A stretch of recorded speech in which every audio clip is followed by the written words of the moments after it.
Bonsoir à tous, Guy Hun. Nous sommes en Soule ce soir pour une édition spéciale à Irati, à 1300 mètres d'altitude, dans un des plus beaux sites naturels du Pays Basque. Pourquoi? Parce que les vacances commencent demain et que ça peut vous donner des idées. Mais avant de découvrir Irati d'une nouvelle manière, l'actu en bref aujourd'hui au Pays Basque avec ses flashs. Interpellation ce matin d'un membre de l'organisation de la jeunesse Abertzale Aitzina dont le siège est à Bayonne. Alex Feldman est entendu dans le cadre d'une enquête sur la disparition de plusieurs panneaux de signalisation. Le 14 juillet dernier, Aitzina montrait dans une vidéo des panneaux de ville ou village démontés uniquement rédigés en français. Ils avaient été remis dans un TGV pour Paris avec la mention retour à l'expéditeur. Tenue noire pour les personnels et les familles des résidents du nid marin à Hendaye. Ils s'inquiètent des conséquences du désengagement de la Croix-Rouge, propriétaire du site. Ce rassemblement a eu lieu alors que se tenait sur place un conseil de surveillance. Les salariés devraient prochainement se remobiliser. Irati en direct, on vous l'a dit, avec pour témoin le pic d'Ori qui n'est pas très loin, mais un peu coiffé ce soir par les nuages. Et derrière nous, les belles montagnes du pic d'Ani, Saint-Angras, Larro, on n'oublie personne. Bonsoir David Toureuil. Bonsoir. Vous êtes le directeur de la commission syndicale de Soule. Irati au Pays Basque, tout le monde connaît forcément? Tout le monde connaît, ou tout le monde connaît en partie du moins. Ça veut dire quoi? Mais on connaît le nom, on connaît une partie du territoire, mais souvent on ne connaît pas la totalité de ce qu'est Irati. Alors on connaît la Soule, on connaît les Irati 6, mais on ne sait pas que la plus grande partie de cette forêt est plutôt en Navarre. Voilà, sur les vallées de Salazar et d'Aescoa, puisqu'il y a à peu près 13 000 hectares sur Salazar et Aescoa, et 4 000 hectares sur le côté ici, 6 et Soule. Cet espace, c'est d'abord le terrain des bergers? C'est le terrain des bergers, c'est l'activité pastorale qui a un petit peu dessiné les paysages que l'on retrouve ici, notamment avec les brebis, et puis plus récemment avec les vaches. Mais c'est vrai que le pastoralisme a un petit peu fondé le territoire que l'on retrouve aujourd'hui. Ouais. Alors aujourd'hui, il est parcouru de sentiers qui vont d'un côté à l'autre, on passe à frontière comme on veut, quand on veut. Mais pas avec la voiture.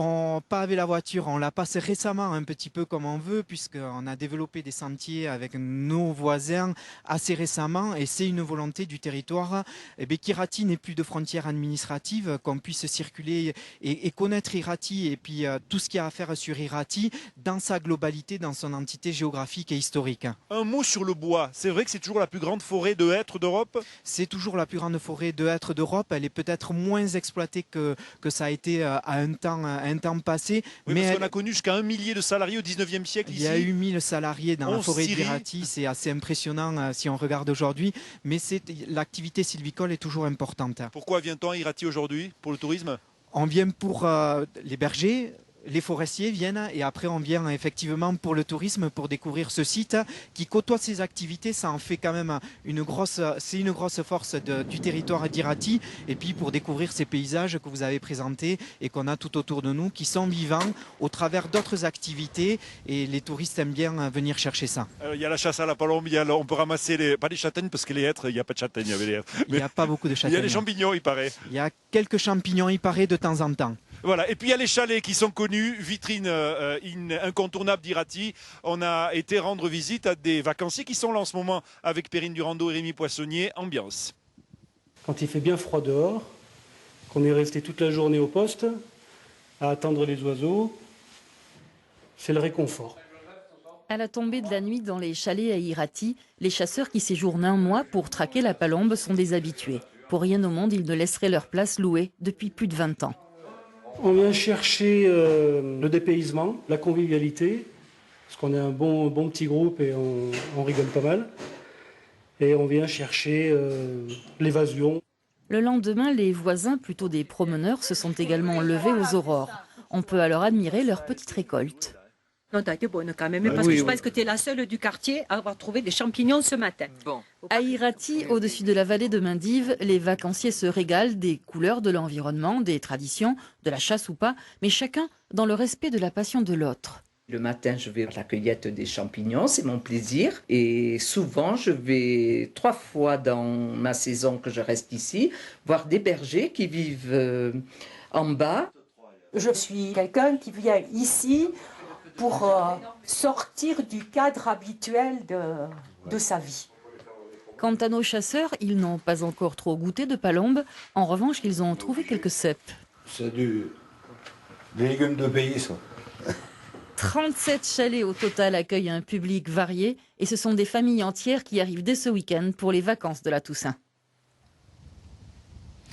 Voilà pour ceux qui avaient faim, c'est gagné. Bonsoir, Josie Arosagaray. Bonsoir. Vous êtes la responsable de ces chalets. Ici, ni Wi-Fi, ni télé, ni rien. C'est incroyable, c'est le coin du monde le plus protégé. Pas rien, beaucoup de choses, au contraire. Effectivement, pas de Wi-Fi. Ici, c'est la déconnexion totale. Les gens laissent le souci, tout le reste en bas et puis montent sur les hauteurs pour faire un break et voilà, se ressourcer, s'oxygéner. Est-ce qu'Irati est une station neige? Oui, station de neige, oui, effectivement. Mais pas ski. Voilà, ski, disons que quand les conditions le permettent, nous avons de très très belles pistes au niveau du ski de fond. Mais voilà, nous sommes aussi et de plus en plus une destination raquette. Alors on s'amuse beaucoup. Alors voilà, destination raquette. Si vous allez vers cet objectif-là, vous seriez les seuls dans le massif pyrénéen? Disons qu'à devenir une destination unique raquette, effectivement oui. Mais après, les autres stations aussi proposent des balades en raquette. Après, il faut dire que nos pistes voilà, nous sont propices à cette pratique-là. Alors raquette ici, luge, traîneau aussi. Voilà, cette année, nous allons avoir les premières sorties en chaîne de traîneau qui seront assez régulières et que nous proposerons aux personnes qui viendront à Irati. Alors il y a de la neige quand il y a de la neige, on fait ce qu'il y a quand il y en a.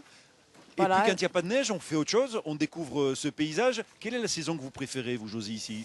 Alors, je dirais toutes, mais bon, quand même, particulièrement celle-ci.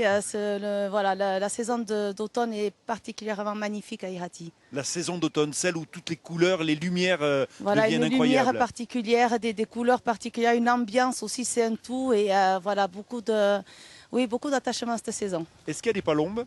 Bien sûr qu'il y a des palombes. Il faut être au bon moment pour les voir, mais il y a des palombes à Irati. Et puis